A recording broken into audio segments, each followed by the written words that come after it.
Hey folks, welcome to my channel. நம்ம talkies இன்னைக்கு நம்ம பார்க்க போறது கொங்கு நாட்டு ஸ்டைல்ல ஒரு பச்சை பயிறு குழம்பு. இதுதான் அந்த பச்சை பயிறு.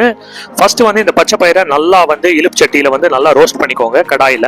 பாருங்க அந்த கலர் கம்ப்ளீட்டா மாறிடுச்சு. ஒரு 2 ல இருந்து 3 நிமிஷம் நீங்க இந்த மாதிரி ரோஸ்ட் பண்ணீங்கன்னா அந்த கலர் மாறிடும். டார்க் கிரீனா மாறிடும் பாருங்க. அதை வந்து தண்ணியில ஒரு 1 hour ஊற வச்சிருங்க. ஊற வச்ச பிறகு இந்த மாதிரி அந்த டொமேட்டோஸ் வந்து நான் வந்து ஒரு 3 டொமேட்டோஸ் எடுத்திருக்கேங்க.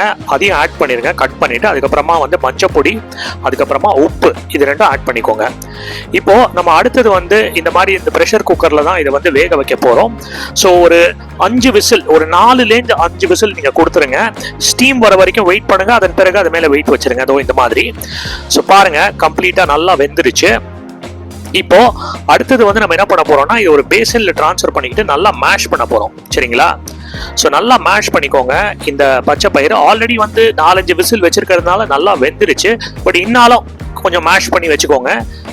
சரிங்களா? ஸோ நல்லா மேஷ் பண்ணின பிறகு அடுத்தது இதுக்கு உண்டான ஒரு ஸ்பெஷல் பொடி ஒன்று ரெடி பண்ணிக்க போகிறோம். இதுதான் அந்த பொடி. என்ன ஆட் பண்ணியிருக்கேன்னா சீரகம் 1 ஸ்பூன், அதுக்கப்புறமா தனியா விதை அதையும் ஆட் பண்ணியிருக்கேன். குறைன்னு அரைச்சிக்கோங்க. இந்த மாதிரி மறுபடியும் சொல்கிறேன், சீரகம் அதுக்கப்புறமா தனியா விதை இது ரெண்டும் ஆட் பண்ணிக்கோங்க. அடுத்தது மறுபடியும் இந்த கடாயில் வந்து ஒரு 2-3 ஸ்பூன் எண்ணெய் விட்ட பிறகு அடுத்தது வந்து இந்த கடுகு நல்லா வெடிச்சு பொரிச்சு வரட்டும். அதன் பிறகு இந்த ஒரு ரெடி பண்ணி வச்சோம் பாருங்க அந்த பொடி, அதாவது வந்து தனியா விதை மற்றும் சீரகம் இது ரெண்டுத்தையும் எடுத்து ரெடி பண்ண வச்ச பொடியை வந்து இதில் போட்டுருங்க. சரிங்களா? போட்ட பிறகு பச்சை வாசனை போற வரைக்கும் நல்லா வந்து வறுக்கணும். இது எண்ணெயில போன பிறகு அதுக்கப்புறமா இந்த மாதிரி வந்து பூண்டு, அதுக்கப்புறமா பச்சை மிளகாய் ஆட் பண்ணுங்க.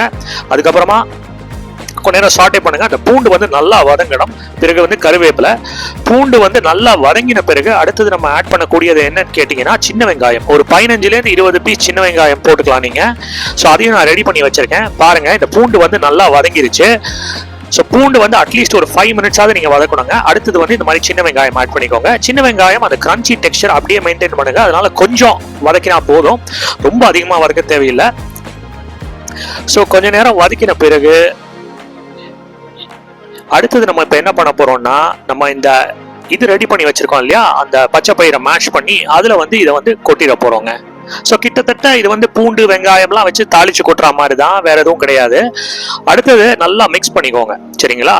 நல்லா மிக்ஸ் பண்ணிக்கிட்டீங்கன்னா கிட்டத்தட்ட நம்மளுடைய கொங்கு நாட்டு பச்சை பயிறு குழம்பு ரெடி ஆயிடுச்சு. பட் கடைசி ஸ்டெப் ஒன்று பாக்கி இருக்கு. இதை நான் என்ன பண்றேன்னா கொஞ்ச நேரம் கொதிக்க வைக்கிறேன். தேவைன்னா கொதிக்க வைங்க. இதுல கொஞ்சம் உப்பு கொஞ்சம் முன்னாடி கம்மியா இருந்ததுன்னா இப்போ கொஞ்சம் நீங்க ஆட் பண்ணிக்கலாம். ஸோ நல்லா கொதிச்ச பிறகு அதுக்கு மேல நம்ம கடைசியா என்ன ஆட் பண்ண போறோம்னு கேட்டீங்கன்னா கொத்தமல்லி தான் ஆட் பண்ண போறோம். ஃபண்டாஸ்டிக்கான ஒரு பச்சை பயிறு குழம்பு ரெடி ஆயிடுச்சுங்க. இதுக்கு சப்பாத்தி, பூரி, சாதத்துல கூட சாப்பிடலாம். தேங்க்ஸ் ஃபார் வாட்சிங் my channel. Do like and subscribe.